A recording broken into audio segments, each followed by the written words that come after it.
Então, na noite de hoje nós temos o companheiro Dagoberto de Paula, que vem do Leão Denis prestar a sua colaboração com a nossa casa. Então vamos dedicar a ele toda a nossa atenção, todo o nosso pensamento positivo para que ele possa se sentir em sua casa.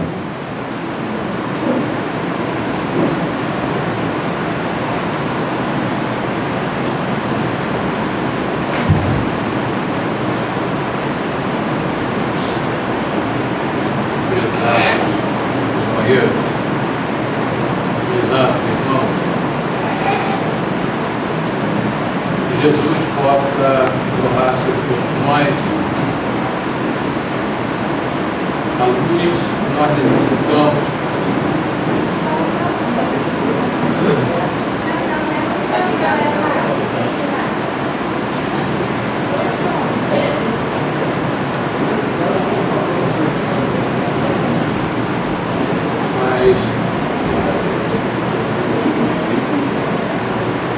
Isso acontece em cada espírito. Mas, de qualquer forma, a vinda a essa casa irmã é sempre uma alegria para nós. Ficamos muito satisfeitos, muito contentes pelo prestígio que a direção nos dá, de podermos estar aqui estudando, aprendendo, porque esse é o objetivo de todos nós, pelo menos espíritas que somos ou pretendemos ser, e somos com certeza, porque temos que aproveitar essa encarnação, já que tantas outras no passado nós já perdemos, né?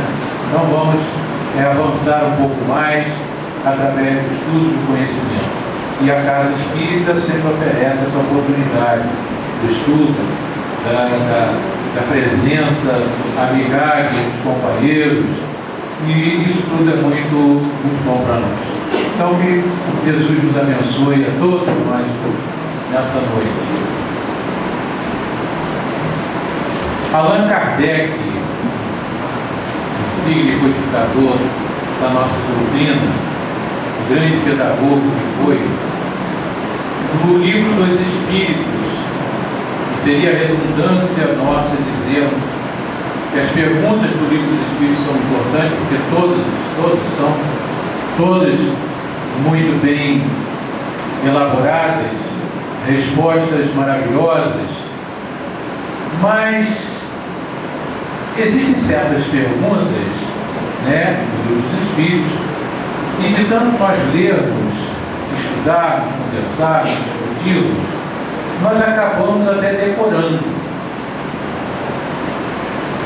A questão que nós trazemos agora, que é um lembrete apenas, é uma dessas questões que eu tenho certeza que todos vocês já têm na cabeça.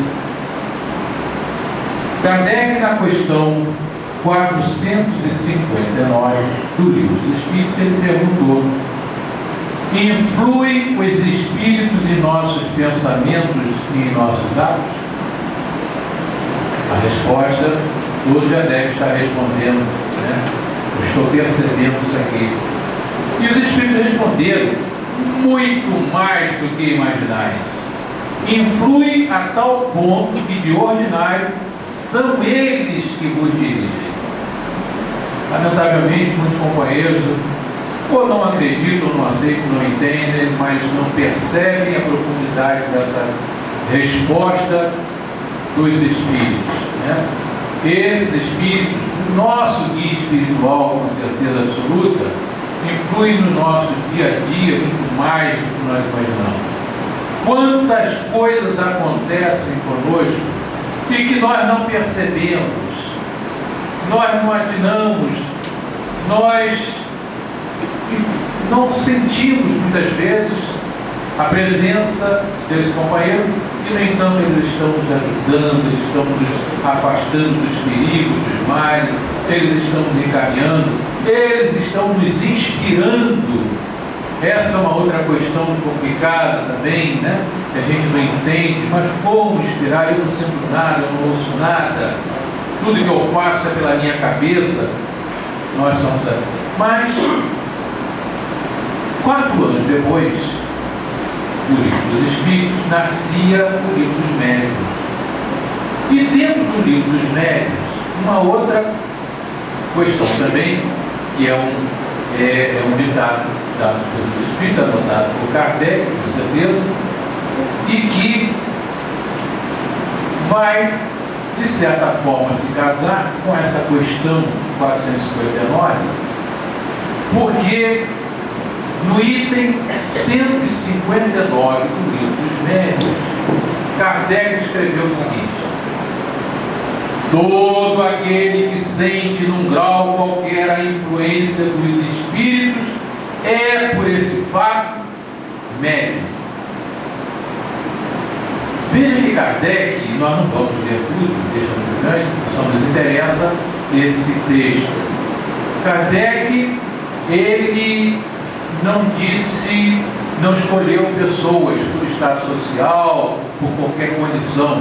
Ele disse: todo aquele que sente, num grau qualquer, não importa se é muito ou se é pouco, todo aquele que sente num grau qualquer a influência dos espíritos é por esse fato médico.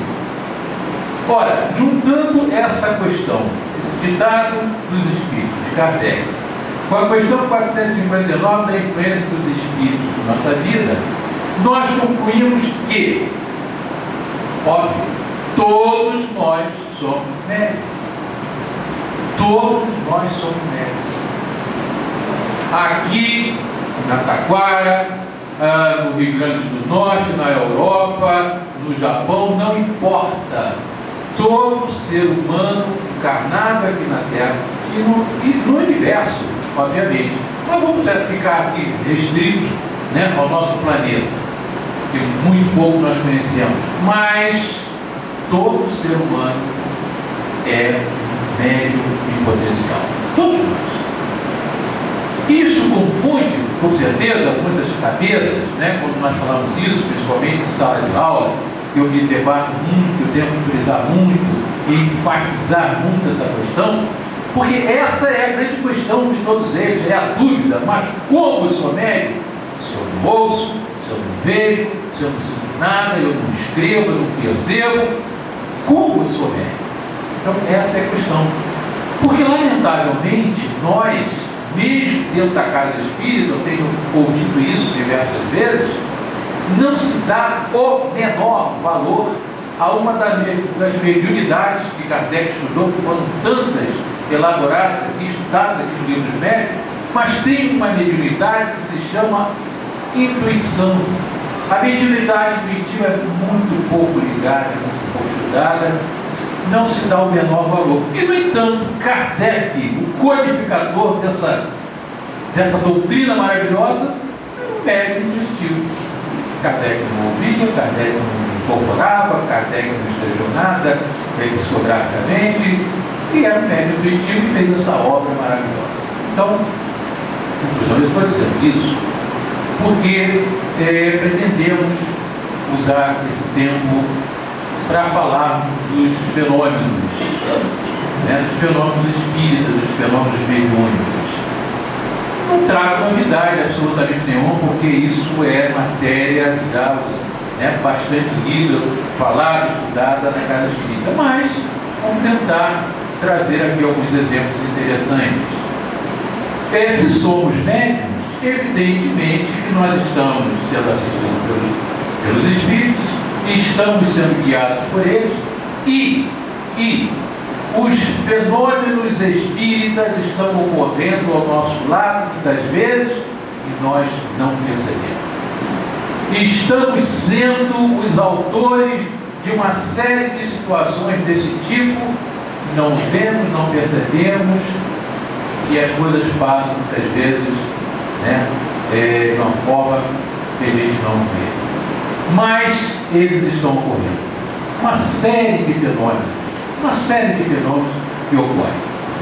Na casa dos espíritas, com certeza, isso é o zelo e desejo de aparecerem companheiros a pedir socorro, porque uma das situações é que estão ocorrendo fatos em suas casas, estão ocorrendo fatos ao seu derredor, que eles não entendem. Barulhos, pancadas, queda de objetos, etc. e tal. São os fenômenos de efeitos físicos que ocorrem, né, muitas vezes, que é, na realidade, um chamamento desse companheiro para o estudo, para o entendimento desses fatos, né? Mas muitos deles vêm à casa espírita, tomam uma meia dúzia de passos, acham que estão curados, porque eles acham que isso é doença, e estão curados e não voltam mais. E o fenômeno continua, evidentemente, né? Porque são médicos. E temos que, aquilo que a gente costuma dizer, desenvolver a mediunidade.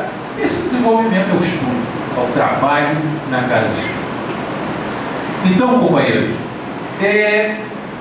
a mediunidade. O que é a mediunidade? Né? Um conceito bastante também estudado, falando. O próprio nome já se autodefine, né? A mediunidade é o intercâmbio, é a comunicação com o plano espiritual. O médium é o intermediário entre dois planos, o plano espiritual e o plano físico onde ele está situado, né? Ele ouve a mensagem e passa a mensagem para um, para dois, uma casa inteira. Ele escreve a mensagem e para todo mundo, enfim. Ele é o intermediário entre o plano espiritual e o plano físico. Só que a mediunidade, companheiros, não é privilégio, né? Muitas vezes nós ficamos assim, puxa vida, como eu gostaria de ter a mediunidade de fulano de tal, como ele fala, né? Que poder que ele tem, né? De falar, né? Como ele escreve coisas maravilhosas, quanta psicografia, ora, mas quantas mensagens psicofônicas de fulano, tá? E nós ficamos, né? Embevecidos com esses companheiros, muitas vezes até invejam. Na verdade, não é privilégio. A mediunidade é tarefa. Mediunidade é alguma coisa que nós temos, todos nós temos, que tratar de utilizar as nossas mediunidades, conhecendo-a, que é o mais importante, estudando-a, para que a gente possa utilizá-la dentro das nossas possibilidades. Então, uma prática, na prática mediúnica, que não confere, a prática mediúnica não confere elevação a ninguém. Todos nós podemos, né, vencer as nossas etapas, as nossas dificuldades, e que não seja a questão da mediunidade empecilho, como tem sido para alguns companheiros, empecilho na vida, né? Olha, eu cheguei, como ouvi algum tempo atrás, perdi meu emprego por causa dessa dita mediunidade que eu não pedi, que eu não escolhi, e por causa disso eu perdi meu emprego. Eu soube, naturalmente, não foi assistido a tempo, não teve orientações, enfim, toma algumas resoluções erradas, mas com certeza todos nós aprendemos. Então nós estamos cercados dos fenômenos, estamos cercados a todo momento, né? Alguns nós percebemos, outros, ou a maioria, nem tanto. Diz Emmanuel, e eu trouxe aqui, que eu achei muito interessante, um trechinho que ele fala assim para nós: fenômenos mediúnicos serão sempre motivo de experimentação e de estudo. E o é. A ciência hoje, mais do que no passado, eles estão procurando, principalmente nos laboratórios científicos na Europa, temos tido ouvido de alguns companheiros que têm estado lá, e os fenômenos estão sendo muito altamente pesquisados, altamente estudados, através das médiuns do local. Então os fenômenos mediúnicos são sempre motivo de experimentação e de estudo, tanto favorecendo a convicção, quanto nutrindo a polêmica, porque quando uns observam e aceitam e acreditam, e muitas vezes tornam espíritos através do fenômeno, que não é o melhor, porque a melhor situação seria através do estudo, porque o estudo é a razão esclarece, fortalece. O fenômeno muitas vezes fica apenas na área da curiosidade, assisti, achei interessante, um mês depois já esqueci.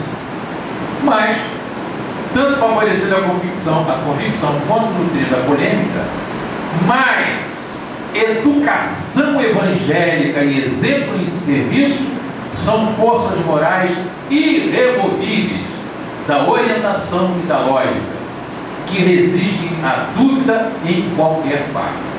Aqui Emmanuel, né, falando para nós, nos ensinando, e nós temos que enfatizar isso, temos que entender isso.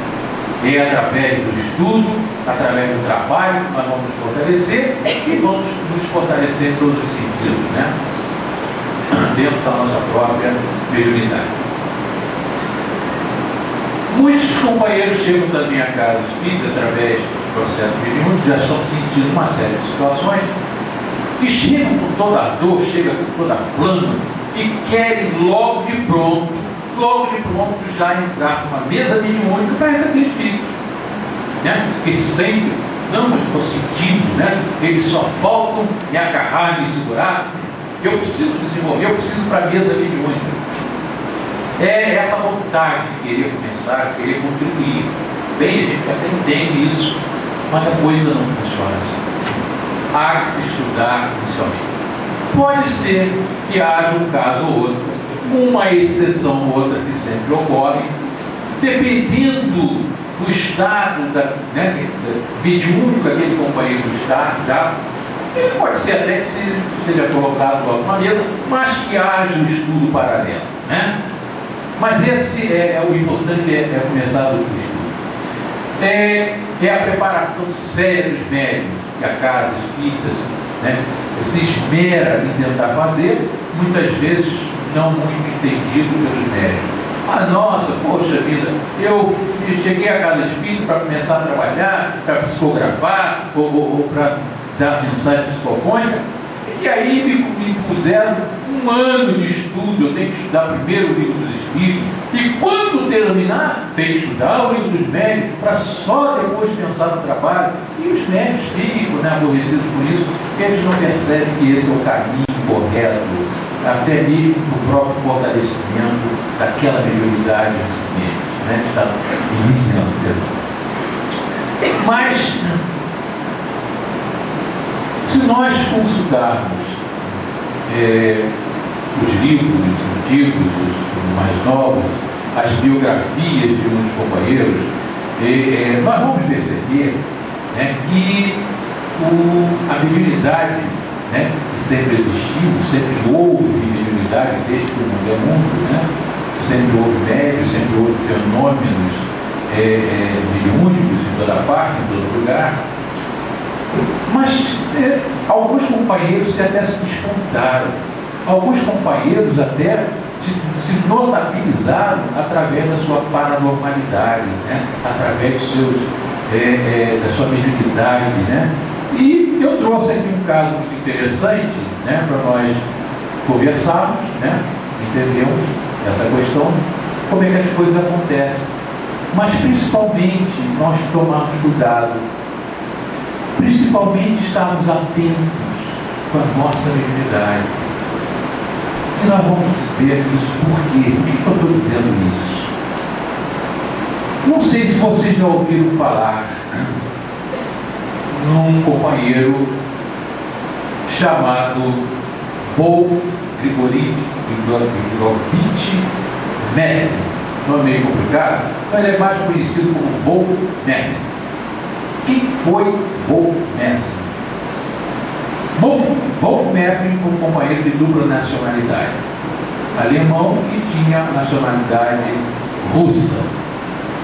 Nascido numa família paupérrima, muito pobre, mas desde criança já despontava, né, uma série de situações anômalas, né, para aquela época, e doentias para os seus pais, que não entendiam, não percebiam. Uma série de acontecimentos, né? Alguns biógrafos trazem, de certa forma, uma certa contradição entre uns e outros, mas não importa. O que importa é que muitos desses fatos confirmados, e na sua autobiografia, Wolf Messing confirma esses fatos. Mas o Wolf Messing, aos 11 anos de idade, ele não muito satisfeito na região onde ele estava, ele tentou fugir de casa. Poucas moedas dentro do bolso, ele entra dentro de um trem, se esconde dentro de um trem e estava tentando fugir para Berlim, a cidade de Berlim. E na pior estando dele escondido, vem lá, naturalmente ele era adormecido, e vem lá o cobrador, né, dentro do trem, pegando as passagens lá dos companheiros, e viu o rapaz, né, adormecido, o acordou e pediu naturalmente a sua passagem. Só que o outro não tinha passagem coisa nenhuma, tinha entrado no trem sem passagem, não tinha comprado nada, não tinha dinheiro para nada, né? Porque tinha algumas moedinhas que tinha no bolso, não estava nem para comprar um pedaço de pão. E como comprar uma passagem, uma viagem tão longa?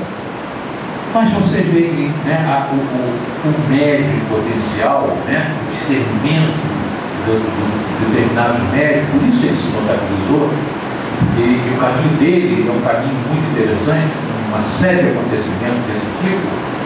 Ele, naquele momento, estático, olhou para o companheiro e penetrou seus olhos, olho no olho, ele, pois não, meteu a mão no bolso, arrancou um pedaço de jornal, no bolso dele, ele arrancou um pedaço de jornal, apresentou para você, está aqui a minha passagem. O sujeito pegou a passagem, olhou para ele, olhou para a passagem. Tá bom, pode continuar dormindo. Você está com sua passagem, pedaço de jornal. Você veja a atuação desse médico já com 11 anos de idade. Como ele conseguiu, né, iludir a mente daquele companheiro. A força única dele, um pedaço de papel que está aqui a minha passagem. E o companheiro pegou a passagem e viu realmente a passagem. Só que não era passagem. E assim ele foi e continuou. Cresceu, naturalmente, e com um potencial muito grande, começou a fazer shows de teatros, né? Shows de telepatia. Os shows que ele dava, ele superlotava as casas, né? Ele se tornou muito famoso através desses acontecimentos, desses shows. Na Rússia, uma determinada noite, no meio do espetáculo, ele está lá fazendo a apresentação dele, entram 3, 4 soldados russos e o prendem. Ele tentou argumentar, dizendo inclusive que aquele show era legal, porque ele havia pedido permissão e o governo, alguém da área governamental lá na Rússia, tinha dado permissão para que fizesse aquele show, mas não houve discussão. Os guardas, os policiais nem discutiram, levaram o preso, colocaram dentro lá do carro, lá do caminhão e levaram. Messing percebeu com esse ato, ele já estava ali, já não era velho, mas já uma idade mais madura, ele percebeu que esse ato iria modificar a sua vida. Alguma coisa, a sua vida ia tomar um caminho diferente. E ele foi, pós-vendados, fez essa viagem, até depois de algumas horas, ele saltou, percebeu que ele estava na praça ali do Kremlin, e em determinado momento ele é direcionado a um prédio daquele, atravessa uma série de corredores, entra em sala, sai de sala, entra em sala, sai de sala, uma série de quartos. Em determinado momento ele penetra uma sala finalmente e ele dá de frente com um dos homens mais temíveis, considerados mais temíveis do mundo naquela época do século passado, que foi Stalin. Stalin era o governante da Rússia, todo poderoso senhor da Rússia, né? Da Rússia, Joseph Stalin. E Joseph Stalin, né, estando com ele de presente, falou assim: olha, eu sou e você é um paranormal, você faz coisas admiráveis e eu quero que você me prove. Se você não me provar, você será levado imediatamente para a Sibéria e ficará aprisionado lá em serviços pesados, e lá você não sai mais. O Messi ficou tranquilo, tal, olhou para o Stalin, olho no olho, olhar firme em Stalin, naquela sala ampla, ele e o Stalin somente. Ele virou-se para o companheiro e disse assim: olha, hoje pela manhã vocês fizeram uma reunião aqui secreta. A Rússia estava em guerra. Vocês fizeram uma reunião aqui secreta, onde o alto comando esteve presente, e vocês tiveram deliberações muito importantes, inclusive no sentido de resguardar a cidade de Petrogrado, mais tarde Leningrado, porque era a segunda cidade mais importante da Rússia na época. E vocês tiveram essa reunião. E naquela parede, atrás daquele quadro, tem um cofre onde os documentos secretos de tudo isso que vocês ouviram estão guardados. Stalin olhou para ele, deu um soco na mesa e falou assim: não me ganhe. Não pense você que eu sou um idiota. Imagine, se você está na sala do alto poder da Rússia, do alto comandante da Rússia, é óbvio que aqui são tomadas resoluções importantes, é óbvio que no momento que nós estamos atravessando uma guerra, as discussões são feitas aqui, não venha você me iludir. É claro que os documentos têm que ser guardados, vão ser guardados onde? Aqui nessa sala, que aqui nós temos a segurança total, e vamos guardar onde? Em cima da mesa? Não, tem que ser num cofre à vista de todos, não, escondido, então você não minta para mim, não me iluda. O mestre ficou tranquilo. E o Estado finalmente falou assim: olha, você tem uma semana para me provar. Se você não me provar dentro de uma semana, para que eu me convença da sua paranormalidade, você vai receber. Tudo bem. O mestre foi levado de volta, foi colocado em algum lugar, tá? No edifício onde ele estava. 2, 3 dias depois, ele sai à rua acompanhado de 2 soldados da Guarda do Estado. 2 brutanões. Eles vão caminhando, ele levava uma maleta, um pouco maior, e ele se dirigiu para o maior banco da Rússia. E foi. Entrou no banco, os 2 policiais estavam de fora, de olho nele. Antes dele entrar, ele abriu a maleta dos soldados para que ele historiasse. Não tinha nada, a maleta estava vazia. Ele entrou, dirigiu-se a um guichê, onde estava ali um senhor, o caixa, atendendo as pessoas. Chegou a vez dele, ele pegou um pedaço de papel, uma folha de caderno em branco, deu para o caixa. O caixa pegou aquela folha, olhou para ele, olhou para trás: senhor, disse o caixa, olha, a quantia anual, 100 mil rublos, era uma quantia exorbitante para ela, 100 mil rublos, nós temos isso aqui. Se o senhor tiver paciência em me aguardar, eu vou no caixa forte, vamos pegar essa quantia. Não disse nada, deixei isso aí. 20, 30 minutos ele voltou, pacote de dinheiro, colocou na maleta, o mestre pegou isso aí. Uma folha de caderno em branco. Chegou lá fora e apresentou aos soldados. Olha, os soldados olharam, ficaram todos admirados, estupefatos. Agora você me acompanha. O mestre chamou os 2 lados, voltou lá no caixa. Dirigiu-se novamente ao caixa e falou: senhor, eu acho que o senhor se enganou. Não foi isso a quantia requisitada. Como não? Senhor, pelo amor de Deus, eu trabalho aqui há mais de 20 anos, não vou me enganar com um cheque. O senhor me deve estar pensando errado e tal.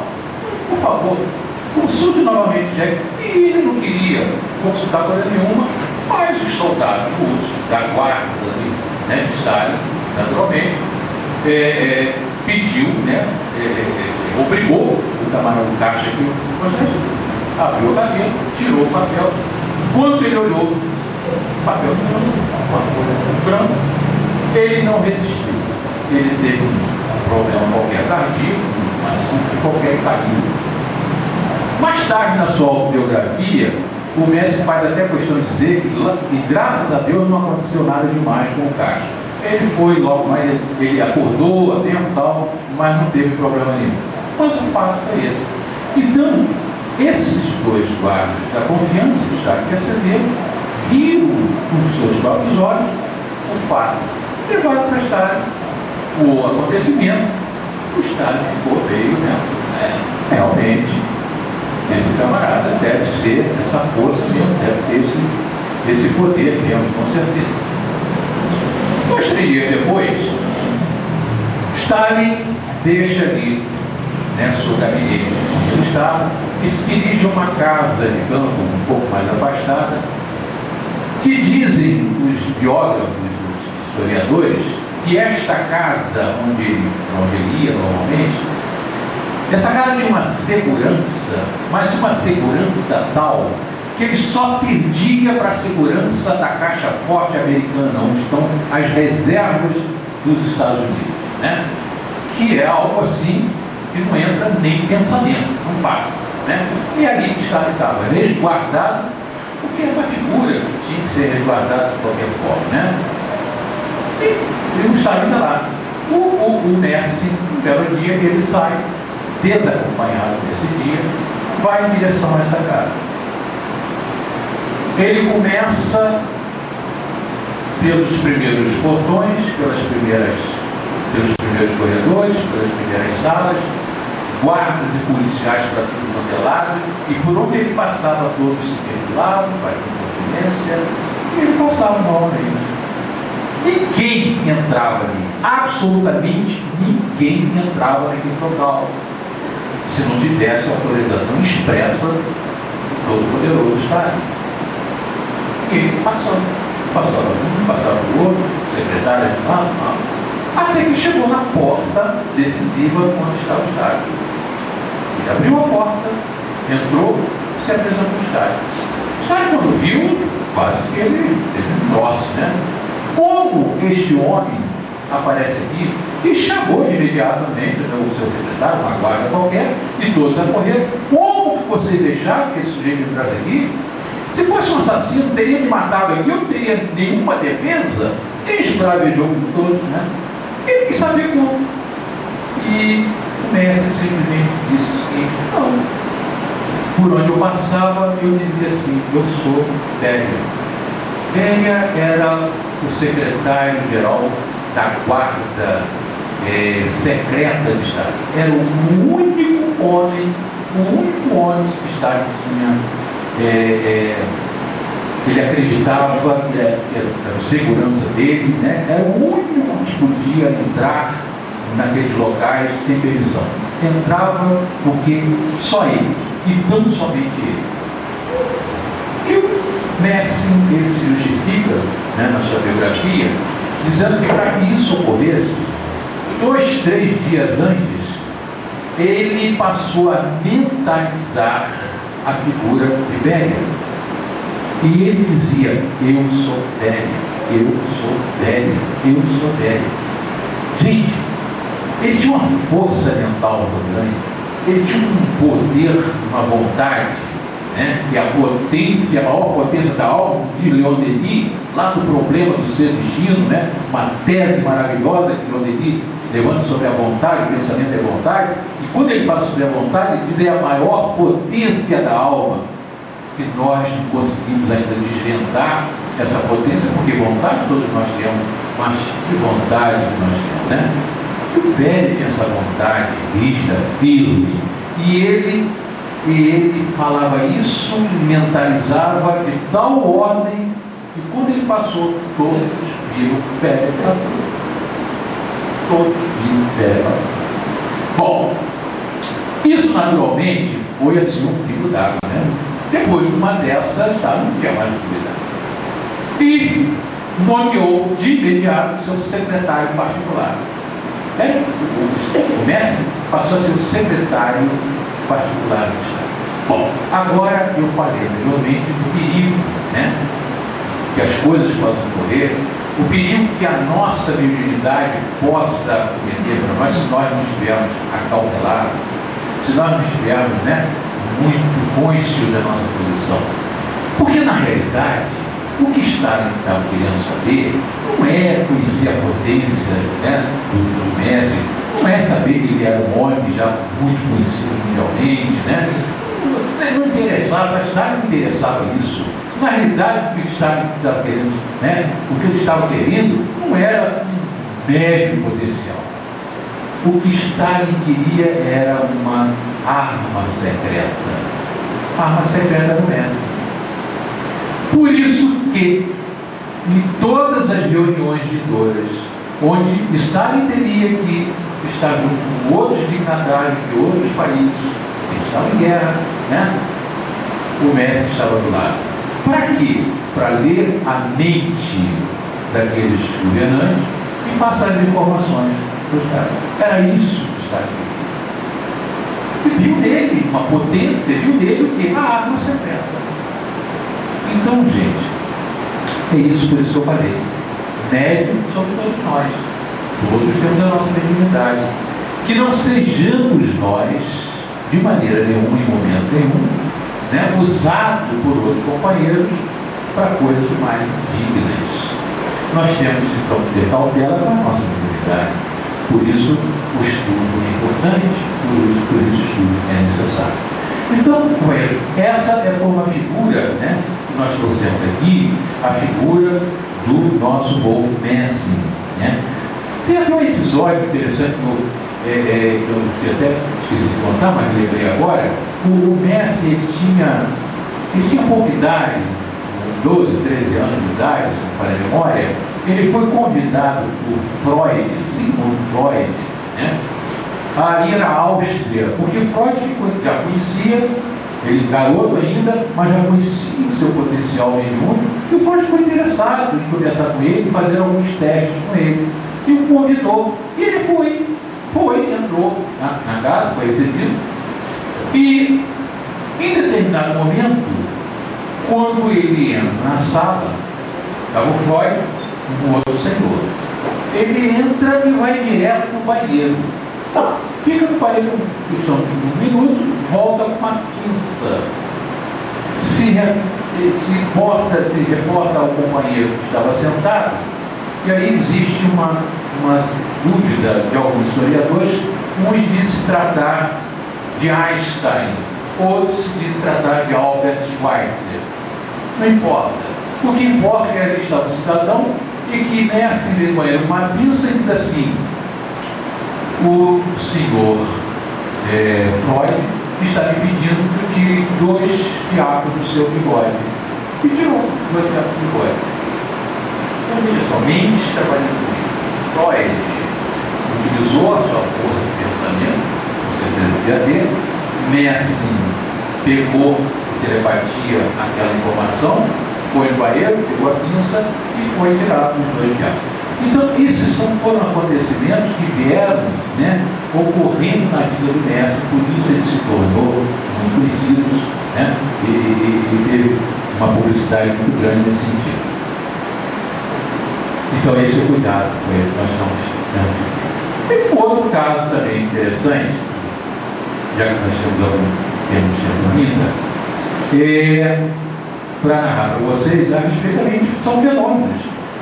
Esses fenômenos todos, né, passados com Mensing, né, que merecem estudo, né, mais pormenorizado, né, para nós entendermos, né, mas isso, volto a dizer, ele tinha esse potencial mediúnico, né?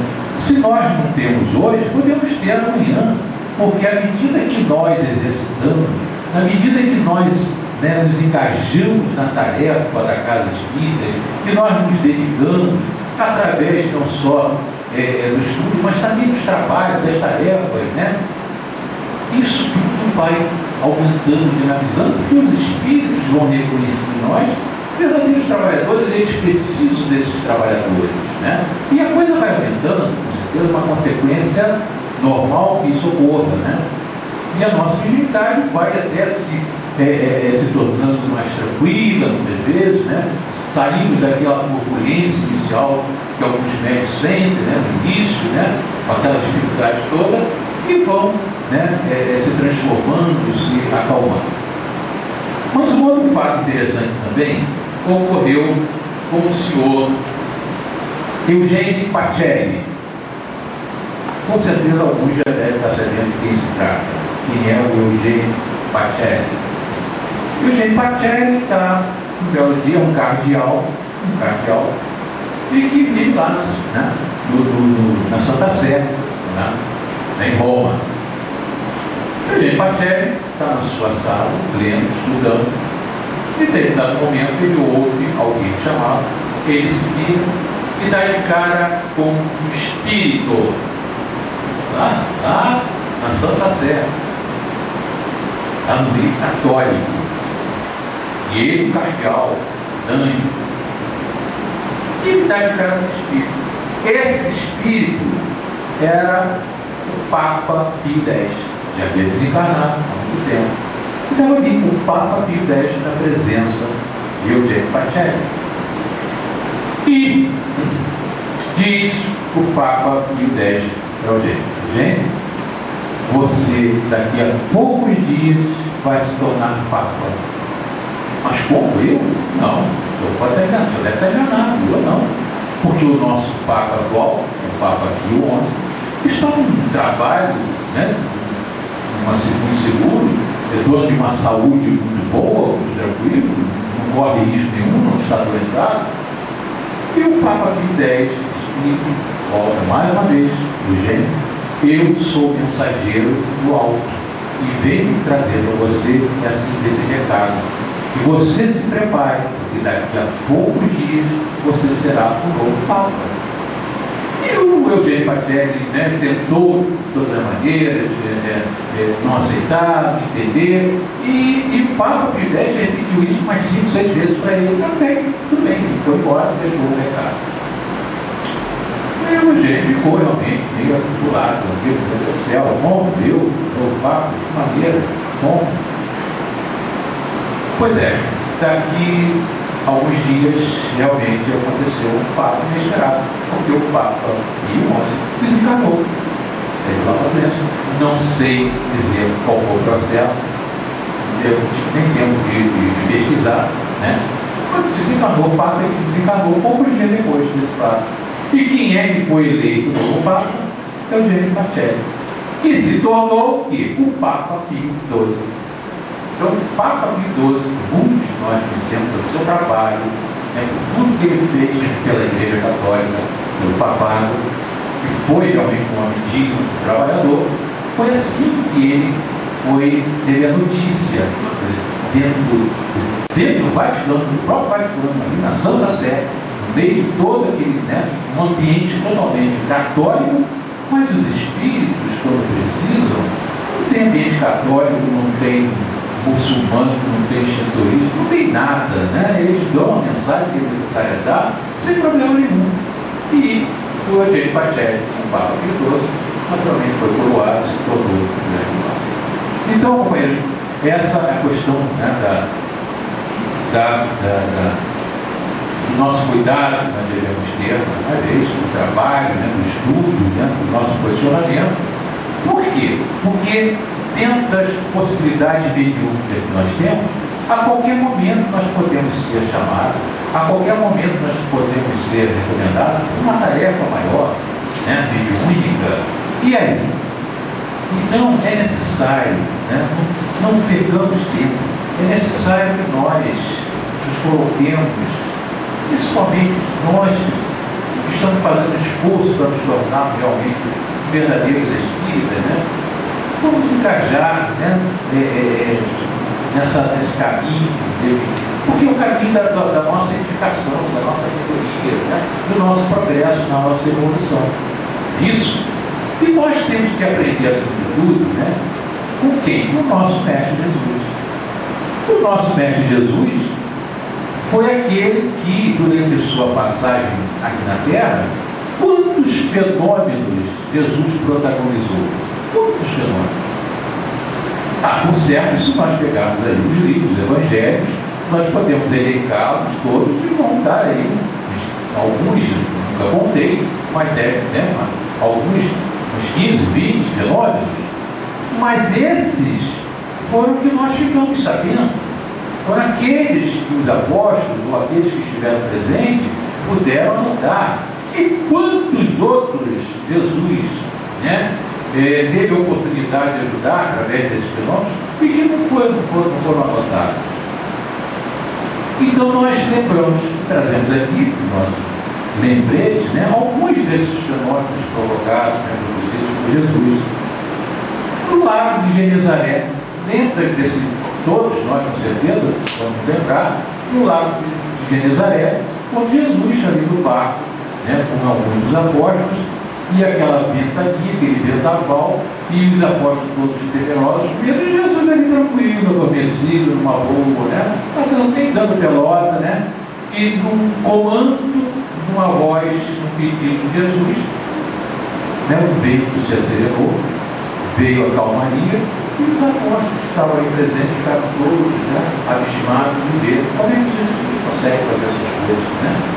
Que força ele mexe nos instrumentos. Mas ensinamento para eles, porque embora Jesus tenha ficado um pouco tempo com eles, uns 3 anos, né, no seu apostolado, no seu mandato de junto com aqueles companheiros, mas eles souberam aproveitar, né, a maioria deles souberam aproveitar bem, né? Então, aliás, eu fiz aqui uma conclusão. No lago de Genezaré não foi ainda esse fenômeno da barca, não. Esse foi uma outra situação, né, Jesus também estava na barca quando ele fez esse fenômeno. E foi um fenômeno de ectoplasmia, né? Onde ele pede, ele ordena que o vento se acalme, que o mar se tranquilize. No lago de Genezaré foi um fenômeno ainda mais, se é que a gente pode dizer, um fenômeno mais brilhante. Foi quando Jesus andou pela água. Lembra esse fenômeno? Que Jesus caminha sobre a água, um fenômeno de quê? De levitação. Fenômeno de levitação. Jesus caminha pelo lago e todos ficaram abismados. Mas como que Jesus pode andar sobre a água e não cai, não afunda, não se molha? Fenômeno de levitação. E para Jesus, né, era fácil, com certeza, né, pelo conhecimento que tinha, pelo nível, né, de espírito que já tinha alcançado, pelo seu progresso espiritual, pela sua evolução, era fácil. Mas nós podemos também chegar a uma situação dessa. Com certeza não vai ser pouco tempo, não vai ser um mês, não vai ser um ano, não vai ser uma encarnação. Mas com certeza esse é o nosso futuro. Nós também faremos isso, porque Jesus, né, diz isso para nós, os Espíritos repetem isso a todo momento. Nós também podemos ser deuses, né? Vós sois deuses. Poderíamos fazer, Jesus disse, tudo que eu faço vocês podem fazer. Basta ter fé, basta saber. A fé é necessária, mas quando Jesus diz basta ter fé, é preciso que haja muita fé. Por trás dessa fé tem que ter o conhecimento também, não aquela fé cega, a fé desnorteada, mas aquela fé da razão, da racionalidade, do conhecimento. Quando nós conseguirmos juntar o conhecimento com a certeza, com a fé, faremos coisas que só os deuses fazem. O caso do servo centurião, todos, né, lembramos, Jesus, em determinado momento, se vê de frente com um centurião que vai a Jesus pedir, implorar pelo seu servo, que se encontra acamado na sua casa, né, doente, e com risco, provavelmente, de perder a vida. E Jesus, uma visão à distância, foi fenômeno, ele vira o centurião, não, você pode ir, o seu servo já está bom, já está melhor, ele vai ficar bom. Era a cura à distância, era o fenômeno da visão à distância. Jesus, onde ele estava, ele vê o companheiro apresentado, sabe qual é o problema do companheiro, e ali ele já emite um pensamento de cura, ele emite fluidos curadores, com certeza absoluta, e o companheiro melhora.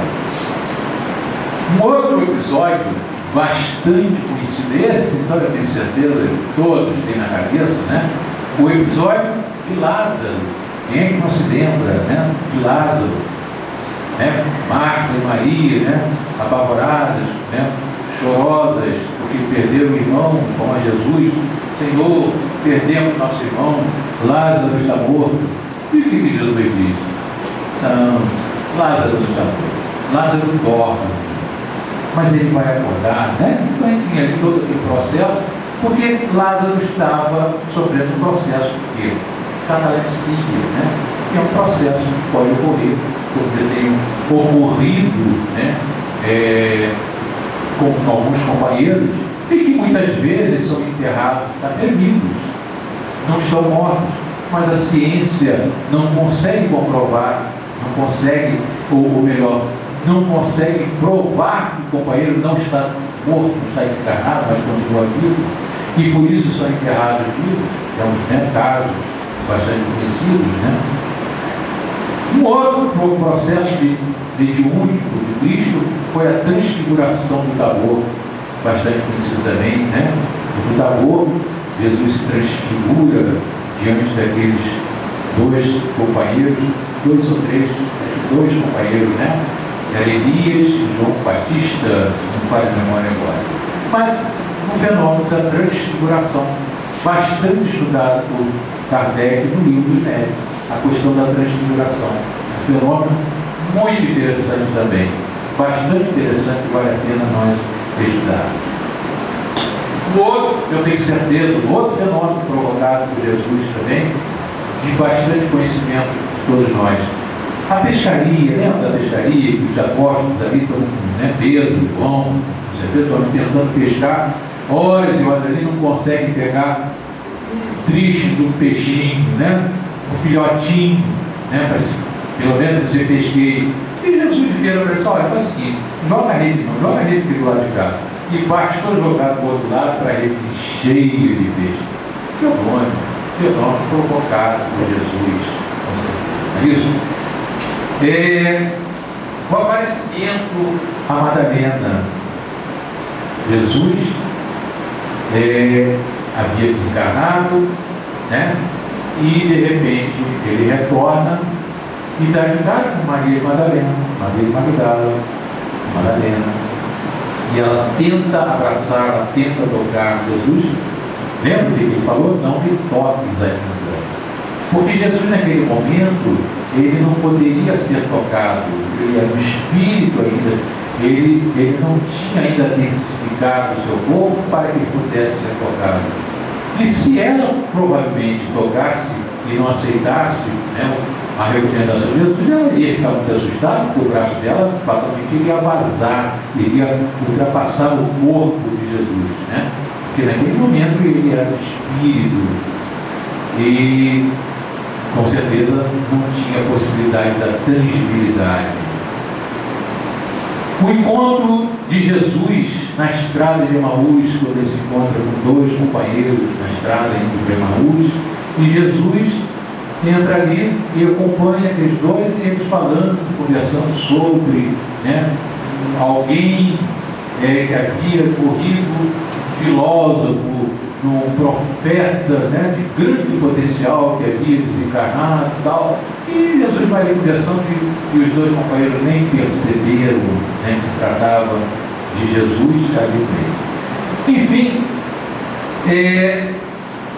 Jesus, estando na Betânia, já nos seus últimos dias aqui na terra, mesmo como espírito, ele vai a Betânia e vê Pedro pregando, fazendo sua pregação, levando o Evangelho, levando todo aquele conhecimento que ele havia adquirido do nosso Mestre Jesus. E Jesus vai a eles, despede de Pedro, e naquele momento Jesus ascende aos páraros do céu e some nas nuvens, e foi assim que Pedro, pela última vez, foi ver Jesus. Então, companheiros, um assunto que nós pensamos trazer hoje, mas eu volto a enfatizar o maior cuidado. Esses casos são interessantes porque nos dá uma visão melhor, né? Mas o mais importante é nós termos ciência e cuidado dos potenciais que nós temos. Todos nós, no médico, temos esses potenciais. Não importa se o meu potencial está muito bruxuleando, é uma vizinha muito fraquinha, não importa, que ela pode aumentar, porque isso vai depender muito exclusivamente de cada um de nós. Então, que nós tenhamos esse cuidado. que nós estejamos sempre orando e vigiando, acautelados para que não sejamos vítimas de outros companheiros que muitas vezes nos iludem com a sua palavra fácil, com o seu magnetismo e acabam nos direcionando por caminhos não muito honestos, se aproveitando da nossa debilidade. Debilidade, voltamos a lembrar daquilo que está lá no nosso Evangelho. Dai de graça aquilo que de graça nós recebemos. Cobrar jamais. Assistir sempre que nós pudermos. E que Jesus